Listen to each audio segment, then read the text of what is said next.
Hello ladies and gentlemen, this is the build of the £20 valve amplifier as it is there, before any alterations or anything's done to it. I must say that because I won't be using mine like that. I've told you, if you remember, that I don't like the idea of using one ECC83 for stereo. I don't, but I'm not clever enough to work out everything just yet. And I could have told you some different things regarding this.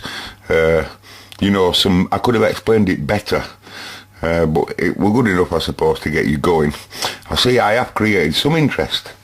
Well, only a small amount, I grant you, but no one really knows, do they, about, you know. Anyway. That's starting the engine, by the way. Listen. Yeah, how well it started then. Alright.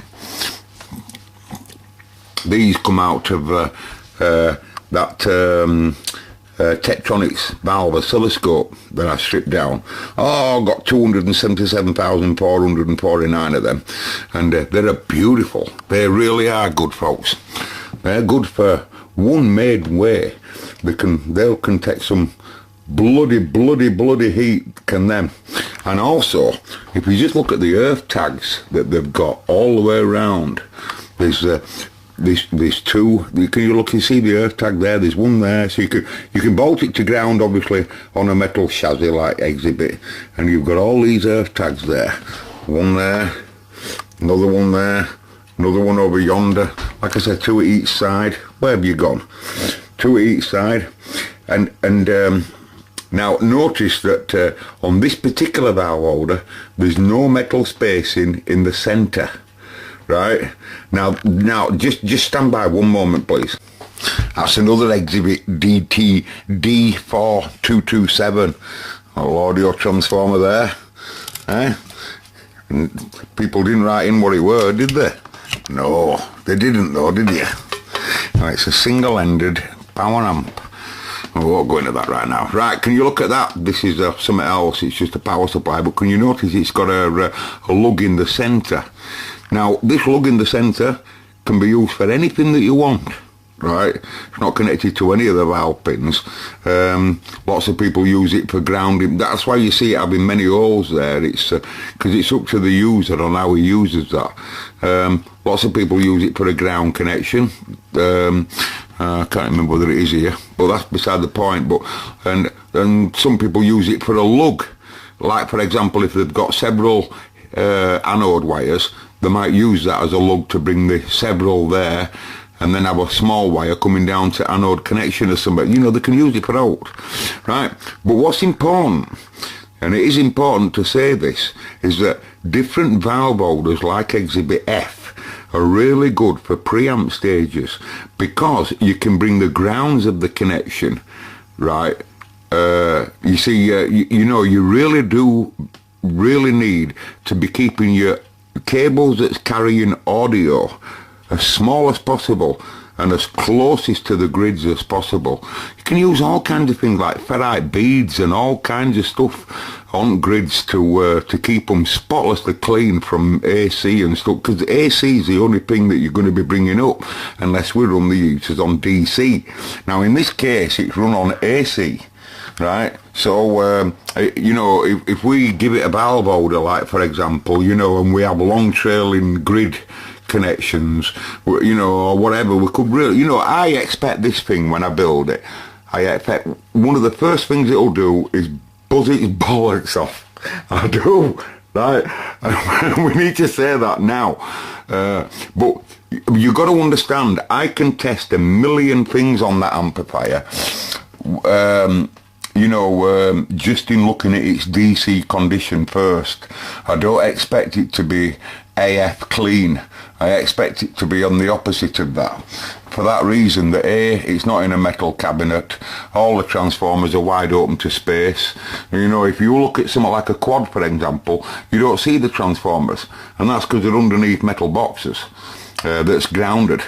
You know, same as audio transformers in many of these new amps, like that Primal Luma that my mate has. If you were to lift top off, you'd see all the transformers don't just live out in space like that. They've got metal boxes on them, over the top of them. you know, and all of this is all for excellent reason. It's all built on a metal box as well, as you can see. It's all grounded brilliantly, same as Quads and Autorest, Beam Echo and all of them that I've got, and all good reason. So when I build this bird's nest, I expect it to do some serious buzzing, probably more than Bob Marley on some of his baddest days, or his bestest days, whichever he'd consider. But anyway, having said that, seriously, right, so just expect that, and because I know all of that now, right, and just wanted to show you that I know you that now before Oak gets built, because that is logical. But the DC condition of all of this, nearly all of it, will be perfect for my testing, and that's what I want to do. I'll be looking at current loads and all sorts of stuff here, and I also want to see on how some other parts of the circuit will affect anything that I'm going to add to it, because I'm going to add quite a few things that I haven't even talked about on this video to you. Remember, this is just a hobby video, a hobby valve amp. Can't really be a serious valve amp. I own a Quad 2 and other valve amps, but this is going to be, it's going to be I want to try and make it. Someone said, were it you, John? Were it my mate John over there in States? Said he'd seen one of these 4-terminal controls on volume. It was you, John, wasn't it? Oh, you can buy one, my mate John says, if you look around, but it might be a bit costly, and that he'd seen them before. Yeah, thank you for that, John. That's good information. But can I just say that also, I got £20 in this. I got £20 in 2 versions of what you're seeing on the screen there. 20 single smackers. Now, the fact of the matter is, I was thinking to myself earlier this evening, wouldn't it be really, really smart if you could just say you've got 30 quid in that? So we build it all. You see, new resistors and caps aren't going to cost that much, are they? Let's be right. You know, and you see them all there at 10%. I don't know why I said the 20%. They're not the 10, but they're all 20% resistors. And you see them all there, and you see the values. There's no values on there that's really going to be hard to get. They're all walk in the park values. You can see that, can't you? You know, look at them. They're all common as can be. Simon, you will see some cat values, Simon. You will see some cat values. But so just hang on. But yeah, getting back to you, John. You know, if I can just if I can build the whole thing, and then add about maybe 10 quid's worth of cost, because I'm on budget here, you know, I'm running a house, you know, and it's not just that. I can sell a radio or something like that, as you've seen, but the thing is, I really do want to build it for the laugh, on the cheapest possible budget, for the laugh, right? For the crack, as my mate George in Ireland would say, right? And it will really feel good, you know, that if you do get some, I'll get loads of electrical pleasure out of it, but if you do get some musical pleasure out of it, above the buzz, you know, above the buzz, and you get a buzz out of it, you know, if you get a buzz out of it, you know, I'll be able to say, hey, yeah, that buzz in there, you what? You hear that buzz in there? Well, I made that buzz in, pal. Get out now, get out. Right, so I've said that, and them tags are crucial there, by the way, but we'll see how we go. Goodbye. Resistors, can we go to the capacity department, please? Resistors, can we go to the wiring? Stand by. Brilliant to be ready at least. I can't wait, honestly. I can't wait.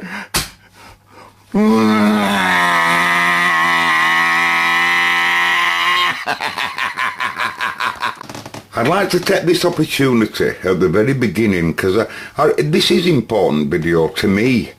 This is the very first valve amp I'm ever going to put together and see it, you know, it will work. So it's important to me. And I'll tell you something, I'd like to say thank you to America. America, because these valve holders came from Tektronix. And they're better than I thought for this purpose. I'm going to use these. I've been looking at them again, and I'm really chuffed with them, even more so. I think they're really well made, but they're also numbered. Can you believe that? For someone like me, I can see if I can get some stability for you. Can you possibly see that there's numbers on them anyway? You can see them, can't you? How about that?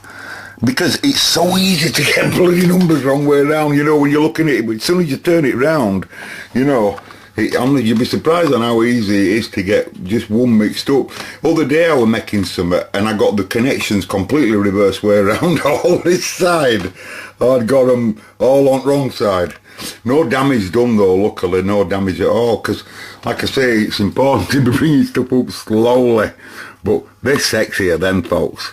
They're right tight on valves and everything. They're really, you know, and some of the circuits that they were used in that oscilloscope, they were crucially that they get them spot on. You should have seen the wiring and the grouping of cables. I learnt a lot from that scope, lads, in America. Let me tell you, I learnt a hell of a lot.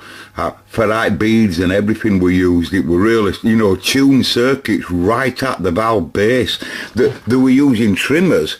They were using capacitive trimmers that actually lived directly in that hole. And I kid you not, some of them that's dealing with that, with RF, you know, there's very, very important front ends going on oscilloscopes. For those that don't know, you know, this amplifier state here is a very, very, well, it's over my head anyway, let me tell you that. A lot going on each different amplifiers. Where's the other fella there? You know, they're a very, you know, there's a lot going on inside. Anyway, enough of that. We're not building a scope today. Goodbye. It's break time now, folks, because my back's going bad, but I'll only have an hour at most, 2 hours maybe. Right, I like to do this right under this state. So what I'll be doing here is using exactly the same components just to prove that we've got the circuit right. We need to do that first. So that's why you see things just thrown like that. It's just on the collection purpose, collecting everything back together again. And don't worry, Si, I'll show you all these caps and what have you. We'll just make sure that we've got them all in the right place. But what I'll be doing, I'm going to give them a clean up first, actually, before I start building it, because some of them are filthy. You know, you can clearly see. They say 2,000 nanofarad to them, but don't go off anything what I say right now regarding caps, right? Because I'm going to meter everyone. I know that they're working, but I'm still going to meter them. And I'll do that, like I say, and then the other stuff that you've noticed that's not here, like for example the 150s on the balance, they, because I've left them still on the balance control, because I knew that we'd have to use that for testing purposes, so I've left that balance control just like, where have I put it now? Excuse me. I've left it just like, and because, you know, they're all going to have to, they're all stand a really nice clean, and I don't want to put them in like that. By the way, you see these connections here, these what got me head in shed, because at the very, very beginning when I was stripping it all out at cabinet, I noticed that these two browns here, you might be able to see them in early videos. I noticed that the two browns that were soldered to the back, they must have been using it for an extra ground. Perhaps on different models, so perhaps someone on production line made that, whether it bolts into a chassis or whether it bolts into a cabinet, a wooden cabinet. They might have done on some models, you know, so in that case they give them extra decks. And I'll tell you for why, because when these wires came into the chassis, but they were never soldered up, they were just sat there. But I'm telling you, they were just sat there with them. I didn't snip them off, that's how they've always been like that. But they were connected right to an area where you could have earthed it on the panel, somewhere on a ground connection at the back of here, but they didn't use them. But they wouldn't have needed them, I wouldn't have thought, because it all bolted into a metal chassis. It were all well grounded up, you know, so obviously didn't need it. But anyway, I just thought I'd show you them regarding them. So some components that you don't see, like the ones around the volume control, they're still on the volume control. I'm an anticipation, and I am wondering, will it go up in smoke just to be there? Oh, does anyone out there really care about my single-ended EL84? It's my little golden angel. Yeah, so break time anyway. So goodbye everybody. And I've got to get soapy water out. Look at them. We'll wipe up with the right slight damp cloth, I'm sure. I bet you like them. We won't alter them at all. You know, let's look at that. You're getting filthy as you're messing with it all. It's filthy. Goodbye. Okay, folks. Right, this is the assembly part. In my opinion, in any circuit that you're ever going to build, the very, very, very, very, very beginning of it, like this, is crucial, i.e. the layout of stuff. So in my case, I'm going to start building the preamp first, because it is much more important to get spot on, or as best you can, in this bird's nest scenario. You see, we can go really bird's nest scenario, right?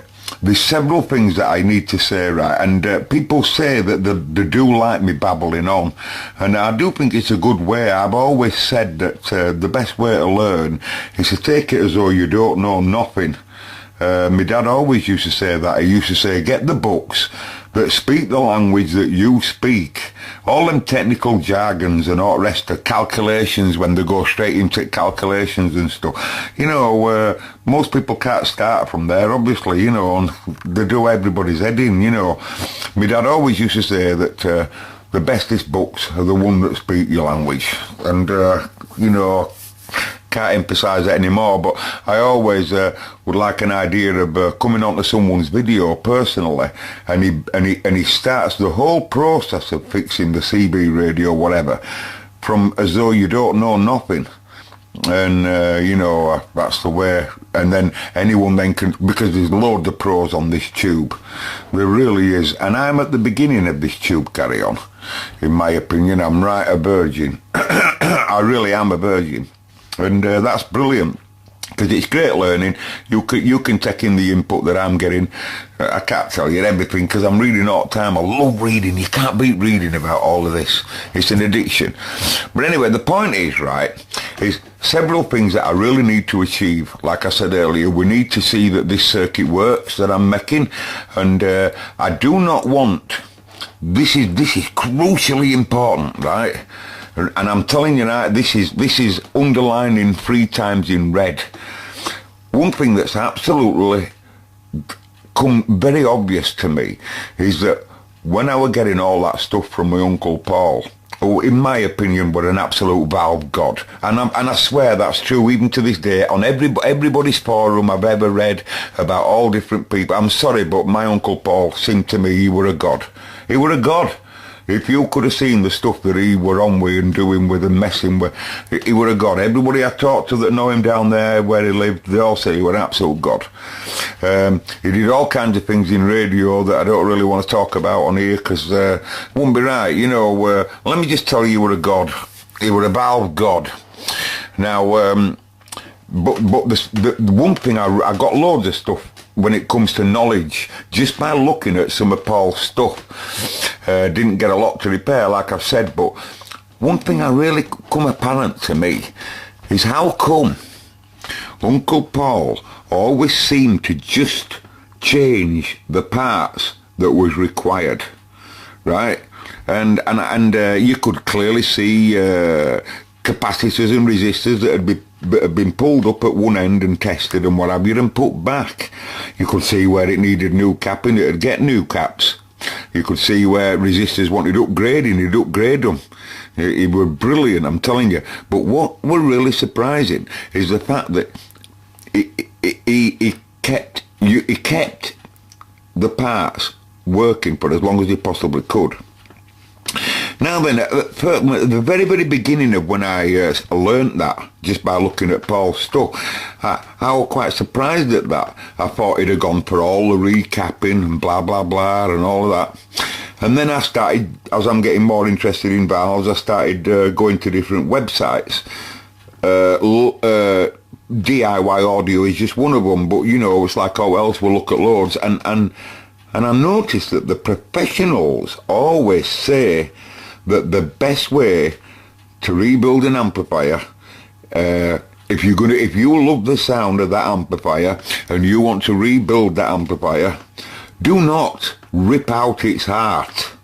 Do not rip out its integrity. just change what you have to do. You see, it is an absolute fact, folk, that they don't make capacitors like these today, exactly like these. Why? Because the whole process of everything changes, evolves, everything. You go into a Maplin. I'll never forget the time, 5 years ago, I were in a Maplin. And Simon says, can you write all currents down and everything, didn't you, Simon? Well, I'll tell you this, is there's a fact, I'm waiting in queue to buy a capacitor that I didn't have in value, and I had to go to Maplin, where I could buy my part direct. I needed it then. I was fixing a Reebox power supply. Oh, we're itching to fix it, wanted to see it working, but I needed to get that cap there and then. So I goes to Maplin. There's an argument as soon as I walk through the door. I'm not joking. Fella says, I'm telling you, love, it's not the case. You've got it mixed up. Could you go back, please, and get me a 2-watt so-and-so, so-and-so? She, the lady, only a young lass behind counter, saying, and I clearly heard her, she's saying, I'm telling you, that is rated at 5 watt. Right, and she says it's perfectly capable, but you said 2 watts or higher, right? That value, that is 5 watt. He said, it can't be. What about this, big love? I'm not joking, it was like that. And this fella said, it can't, love. He said, all right, in value, that you can go smaller in value and bigger in value with no physical size difference, but you can't in wattage. There must be a physical size, right? There must be. And I'm at back listening to all this, and she's saying, I promise you. She said, you can put 5 watts across that, and she says, it'll live perfectly fine. And he said, it can't do. Then he turns to me, because he must have noticed I'm listening. He turns to me and he said, have you seen that, pal? Have you seen that? I thought, keep your head down, Vanny lad. Keep your head down, because I don't know. But I thought straight away, if they say that it can take 5 watts, it'll take 5 watts. And I just knew that it should be right, because they wouldn't sell it otherwise. But the thing is, you know, every single thing about all of this group of parts that you must realise is that when they were all put together from the 1960s, when every little one were put together, they all had I keep saying that the 20%, they're not, the 10% everybody resistors, more off my friggin' head. But as the engineer puts all that together, the team, it's tested under the conditions of everything being all over the place, if you understand what I mean. Because they're all, like I said, 10% or more, and and they're all over the place. And they would have been then, and they've only changed over time. Some of them will have changed, some of them won't have changed, some of them will quite dramatically change. And what I want to do is not rip out its art just now, and I do not want to rip out its integrity or change anything. I just want to rebuild it as it is, and then we can play after that. Now then, I've also been, this is like talking video, so I'm sorry if it really does bore other folk, but I've also been giving all the valve holders a great studying, because it's crucial that we start at the beginning correct. Right? Now then, these valve holders, as I've said earlier, I love them, I think they're excellent, but they're no good for the preamps. I've wrote them off for the preamps, but I love them for the PAs. So, these two guys that you see here will be doing the EL84s. Now then, because I'm only using one preamp in my design there, or not my design, but my amp I'm building, and you can see that they've been getting hot. I won't do them any harm, the pot. It's not that, it's just that this one will be easier to clean. And so I'm going to unsolder him with Bertha. That's why Bertha's on bench. You can create loads of heat, unlike him. He's great for, like I say, you have to have a temperature iron for the job that you want to do. And in this case, I'll be taking all of this centre out. And that's because I want that. For my preamp tube in this case, because, I want that. And I also been thinking loads of different ways about what I'm going to mount it on, because the birds, I'm going to do the bird's nest, but I'm going to do a tidier bird's nest than what you'd see, if you know what I mean. And we have to get this grounding as best we can, even though we want to test. And there's another point, the test. Now then, so you picture scene. You just heard me say I don't want to rip the heart out of the machine.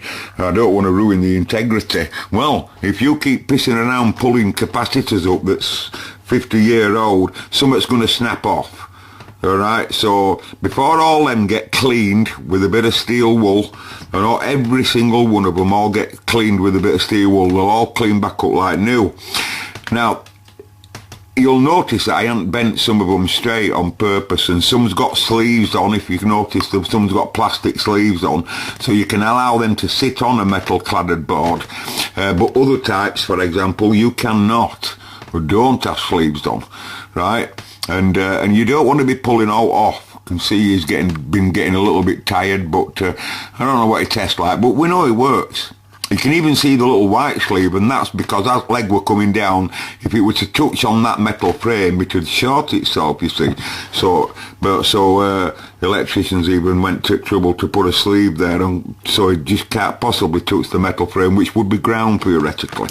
But the point is, what I'm trying to get at in all of that massive over is, guess what I found?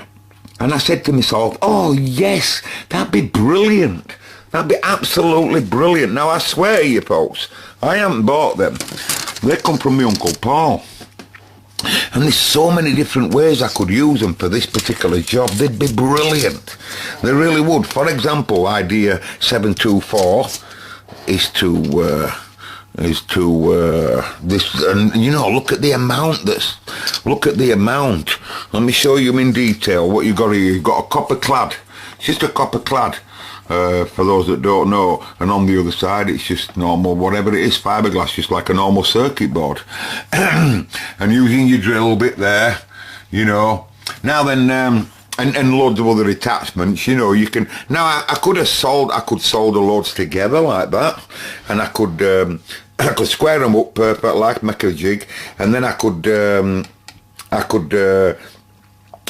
solder a wire, you know, get a wire, solder a wire there, little blob, then pull it tight, solder another blob there, pull it tight, solder another blob there, solder it tight, another blob there, and then go over the whole wire, right, hotly, right, and that'll just bond it all in like a frame. I could go all the way around that edge, all the way around that edge, put in a little dimp in corner, and so I could have some standoffs and what have you, and then it'd be dead easy then to just get a valve holder. This is not my idea though, but this is just one of them. But get a valve holder. This one would be great for it, right? And now, because this valve base is a very common base, and it's the same physical size as the preamp and the EL84, uses the B9A base. It's known as the B9A. And now, if you notice, if I were to go to trouble to straighten these pins that come down, they have to come down in the same law as the size of the pins of the tube. Right? So just bear that in mind, right? So basically, if I were to bend these lugs that's come down here when I cleaned it up, when I stripped it out, and really straighten them up nice and tidy, I could just then find out that, you see, what's the orientation of this is crucial, because we have to have an understanding of what's going to come up at one end, what's going to come up at that end, so that we don't want all the parts coming this way or that way, you know, if we would just, because what my idea is for testing purposes, it'd be brilliant. Look at the grounding on that. That's absolutely gorgeous, people. You cannot get better than that, right? Now then, so what my idea is, if I were to, once I find my orientation of where that lives, excuse me, I don't have to worry about these lugs. Remember, this is for the preamp. I'm only going to use this for measurement purposes, right? So once I find where it lives, left and right, and where me input to grids and blah blah blah, power supply and everything, and where heaters are going to go up at best, right? All I got to do then is put it to where I need it to go, for where the diagram says that the pin connections of them grids and all the rest are in the place I want them, so that we know from that point, we know which area on the left hand side is going to have certain capacitors. Then I can work out the physical size of the caps that they use for that job, and blah blah blah, and how much space I need here, and how many interconnections here, and same here. Because what I'm going to do with this, I'm going to build it into the mono version like you see on there, but I'm also going to leave space at the other side for building the other channel up, right? So that I'm not making work for myself a bit later. Now then, getting back to the testing. So sorry, I put my valve holder like that, and I get a felt tip pen, or I don't know, I'm going to use a marker because it'll clean straight off afterwards. You get a marker and then you put a blob there, a blob on outside, where every one of the pins are. Then when you remove it, you'll have 9 pins, but they'll all be just on the outer edge. So you get your little drill and you drill on the inside of that, and everything's done reverse way around, so that now you've got, as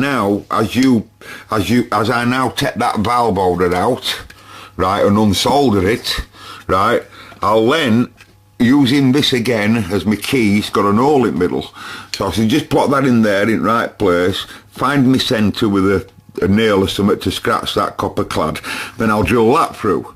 So now I have an hole for that, right, for that to sit in, and I'll make sure that my spacings are perfect for them once I bend them back up after I resolder them.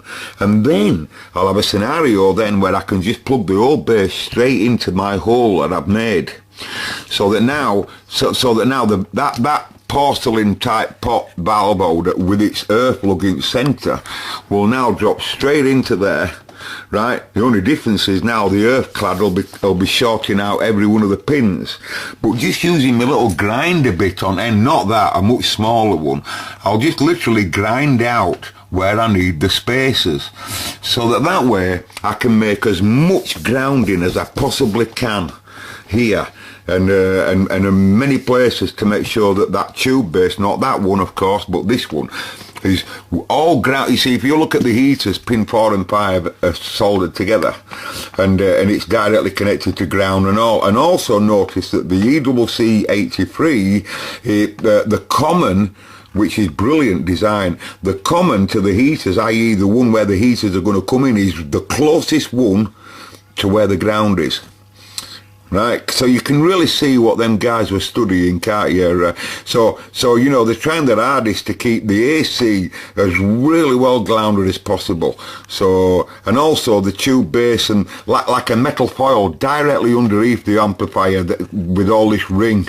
Oh, brilliant idea. So we're gonna use that. I love that. And except we're going to try and make it a little bit better. Now then, I don't want to be ruining integrity of my caps, do I, and breaking stuff, so I'm going to make a little island with my grinder where he needs to go. For example, coming away from one pin, I'll just grind away a little space, then solder it, and then it'll be living on its own, and if something has to come up, connect up to it, I'll solder it on top of the little island. And that way, when I want to put my milliamp meter or scope or whatever in the middle of that, if I want to, if I'm looking at current or whatever, I can just unsolder the island and lift the part up. Now, don't you think that's sexy? Look at me when I'm talking to you. If you think it's sexy, come on, lads, let me know. Right, because I do. That's the best idea I can come up with, grounding. And then picture the scene, ladies and gentlemen. Once I put me preamp tube in the right place in centre there, and all my space for the left and right, I can then sew it and cut it to size, and that's the preamp. Then we can come along then and build the power amp in the same sort of design. Then when we come to put them together, that way, in the future, ladies and gentlemen, I might want to try a different preamp. As I've said earlier, I don't like the idea of that pulling effect. That'd be brilliant, that, yeah. All you've got to do is work out now your new preamp. Where's new preamp? Oh, it's here. New preamp's here, yeah. Yeah, that's your new preamp design. That's different, is that. It's got a phase relationship, it's got a phase splitter and lot, it does all sorts of that. And, later on in life, I say, friggin' hell, forget this single-ended, I might try a push-pull design. Yeah, so you come up then with a push-pull design once you've found a push-pull transformer there, and you have two EL84s, one EWC83 with a phase splitter driving two EL84s. Do you understand what I mean? We're talking module here, ladies and gentlemen. Module. and you can easily lift any caps up you want to mess around with, you know. Now then, if you think that's a good idea, you better write it in, because this video's gone on long enough. You just watched part one. This has just been part one of the build. It'll give you an idea of what we're going to do. It won't take that long, folks. I'm telling you, you'll be surprised on how fast you can grind a surface. And when I think about the tracks that I don't want, you know, there's tracks on there I don't really, you know. Okay, catch you in a little bit, ladies and gentlemen. I bet you're eager, aren't you? Are you eager? Well, you're nowhere near as eager as I am, and I'll put money on that, because I have all the parts in front of me. You're nowhere near as eager as I. But I have to get this first preparation of the preamp stage as best as I can, because I would like it not to be buzzing its, you know, bollocks off at the beginning. That would be, and if it just takes just a little bit more work to get that preamp, you won't get as much as that buzzing on your power amp. You just won't, because of the voltage is much higher. But at the delicate preamp stage, you know, we will. And it'll spoil it, you know. We'll have to work hard, you see, then tidying that up and getting it to not buzz, you know. Might as well just, you know. Goodbye, ladies and gentlemen. I am doing the right thing, you know I am. Please say I'm doing the right thing. Tell me I am. Sorry, folks, I'll just put this in the back end of, I've just taken this out. And the idea is a brilliant idea. I'm happy with it. But the what I were you going to use for my mock-up there to find my holes, you know, I'm not going to do that. And that's because the pins are like, I want this. This would be nice if I could get this as close to the board as possible, right? As close to the copper clad as possible, you know, obviously when it's underside like that, and I'll cut out the areas that, you know, like I said earlier. But if you notice, well, you probably can't, but just to point this out, can you just see this? Can you see now the difference in some other pins? You can clearly see that on the other one it's going to hold the valve tighter on its pins, simply because of the spacing between the grabbers there. Just look at Exhibit F's again. Do you get what I mean? They're really nice and tight. They really love to use these, but there's none with the centre ground in there, you know, and I think that's, you know, for the price of it, I think we're good, you know. I think electrically, I think it'll like this one for the preamp better. So that's what I'm going to do, and you can see why. They're bound to take the heat. They'll both take the heat. There's no doubt. That's potties, that bit, look a bit, but you know, good animal in it in its day. You know, look at it. I mean, you think about it. Yeah, that's before I've cleaned it up, and. How old is it? It's still with us perfectly fine, isn't it? Do another 500 a year. Catching it. That, by the way, is on purpose for any spillage and stuff like that. And it's dead easy to empty your sucker. You don't want to be using solder braid on stuff like that, only until you get as much off as you can. Otherwise it's going to cost you a fortune. So take as much off with your sucker, and then that's what I do anyway. And then I just go around edges with braid. With an hot iron. This is a very hot iron. You wouldn't dream of using it on a circuit board, but it's brilliant for removing stuff. Okay, because there's a lot of grounding round there, and that'll just take your heating away. You know, you're grounding round that board I was taking out, and it just takes your heating away straight away. Okay.